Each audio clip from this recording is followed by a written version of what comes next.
In this video, I'm going to show you how you can link Ubisoft to Xbox. So you want to go to this website, ubisoftconnect.com, and simply log in with your account right here in the top right corner. Now we want to click on our profiles after we have been logged in. Scroll down until we see account management and select it.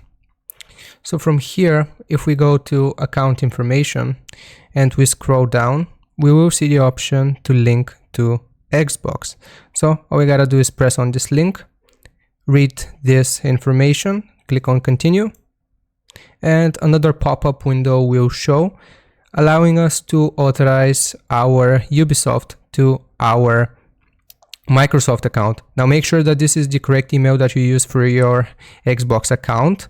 And then if everything is correct, then all we gotta do is click on accept. If it's not the correct email, you can click on sign out and log in with another account.